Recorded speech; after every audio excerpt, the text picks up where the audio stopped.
Hi everyone. सो इस video में बात करने वाले हैं टीसीएस स्मार्ट के बारे में, टीसीएस स्मार्ट हायरिंग के बारे में। तो देखो, इसके रिसोर्सेज के लिए मैं ऑलरेडी एक वीडियो क्रिएट कर चुका हूं। अगर आपको इसके प्रिपरेशन रिसोर्सेज चाहिए तो उसकी लिंक मैं आपको डिस्क्रिप्शन में प्रोवाइड करा दूंगा। बट उससे भी कई इंपॉर्टेंट चीजें हम यहाँ पर डिस्कस करने वाले हैं। सो स्टार्ट करते हैं। सबसे पहले बात करते हैं यहाँ पर टेस्ट की। तो टेस्ट में आपको तीन सेक्शंस देखने को मिलते हैं। एक तो numerical ability, verbal ability, reasoning ability.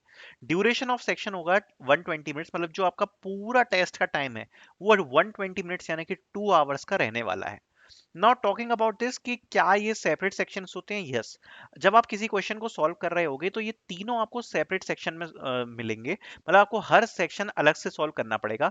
आप एक से दूसरे सेक्शन में ट्रांसफर नहीं हो सकते हो। ठीक है, एक सेक्शन आप पहले सॉल्व करोगे, फिर दूसरा करोगे, फिर तीसरा करोगे, और यही आपका ऑर्डर भी रहता है। ठीक है, देन कुछ इंपॉर्टेंट चीजों के बारे में बात करते हैं।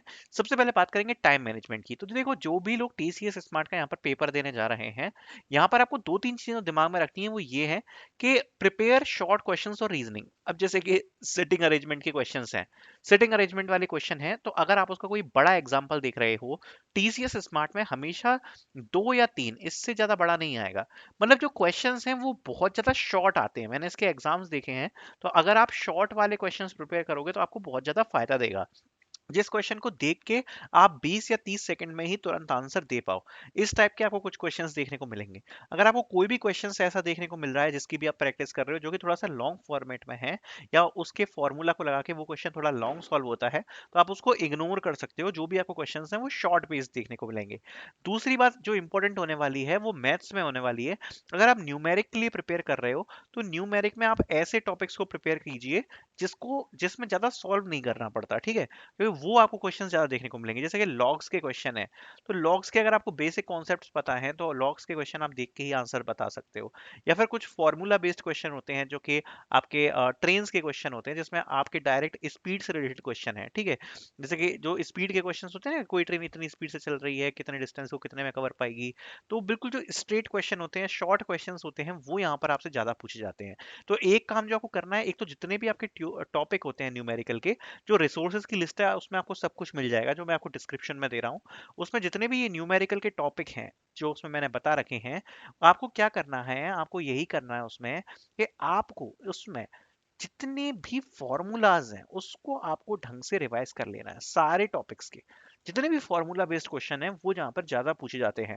जिसमें आपको क्या होगा कि अगर आपको सपोज कोई फॉर्मूला आता है कि x equal to y upon z, suppose आपको ये फॉर्मूला आता है, तो यहाँ पर सीधे सीधे हो सकता है आपको y की वैल्यू दी हो और x की वैल्यू दी हो, सीधे पूछ लिया जाए कि z की वैल्यू क्या है भाई, ये बताओ।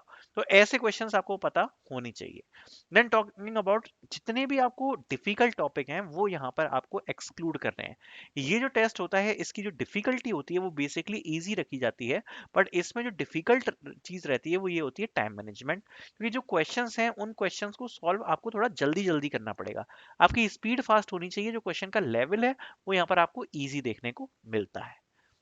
Talking about don't rush in times, इसका मतलब क्या होता है? देखो, कई लोग क्या गलती करते हैं, वो ये सोच लेते हैं कि भाई हमारे पास देखो 2 घंटे का टेस्ट है और अभी मैं इसी सेक्शन पे पहुंचा हूं, अभी मेरे ज्यादा क्वेश्चन अटेम्प्ट नहीं हुए। यहाँ पर आपको क्या सोचना है कि देखो, सबसे पहले आप क्वेश्चन को पढ़ो पूरा। अब क्वेश्चन पढ़ने के बाद आपको अगर ये रियलाइज होता है कि आपने इसका बिल्कुल एक्यूरेट फॉर्मूला आपने पढ़ा हुआ है, और ये क्वेश्चन आपको आता है, या ये टॉपिक वो है जिसका आप रिवाइज करके आए हो, तो आप उस क्वेश्चन पे ठहरो। और अगर आपको ऐसा लग रहा है कि इस क्वेश्चन का आपको आइडिया नहीं लग पाएगा, या आपको वो फॉर्मूलाज याद नहीं है, या आप जो आपने टॉपिक जो उस क्वेश्चन का पढ़ लिया आपको पता है कि आपने ढंग से नहीं पढ़ा है, कई लोग क्या करते हैं, उस क्वेश्चन को बार बार ट्राई करने लग जाते हैं और इसमें अपना टाइम खो देते हैं।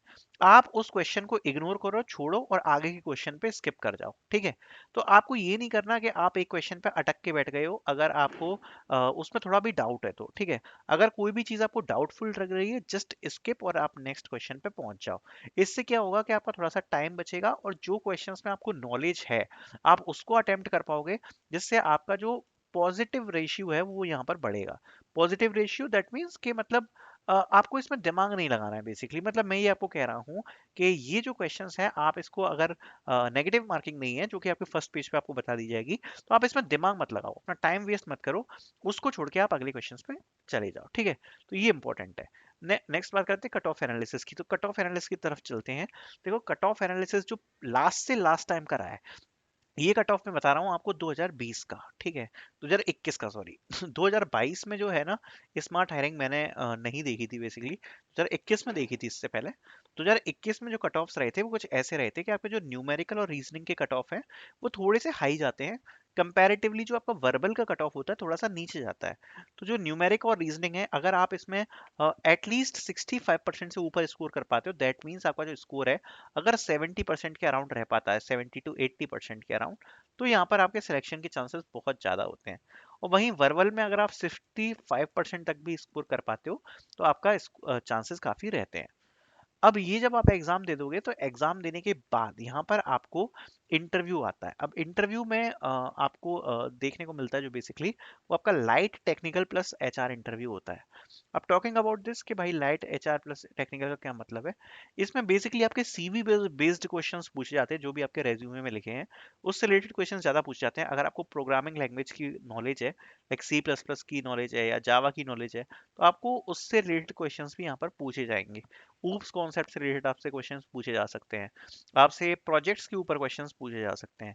तो बेसिकली आपको जो प्रिपेयर करना है वो यही करना है, एक लैंग्वेज, अपने प्रोजेक्ट्स, खुद का सीवी, अपने इंट्रोडक्शन वगैरह, बस।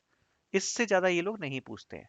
एक प्रोग्रामिंग लैंग्वेज, अपना प्रोजेक्ट, ऊप्स, एसक्यूएल आप ऐड कर सकते हो इसमें, अपना सीवी और अपना इंट्रोडक्शन और जितने भी आपके बिहेवियर क्वेश्चन होते हैं, बस। That's about the interview. Okay, so I hope इस वीडियो से आपको कुछ चीज़ें समझ में आई होंगी। Thank you so much for watching.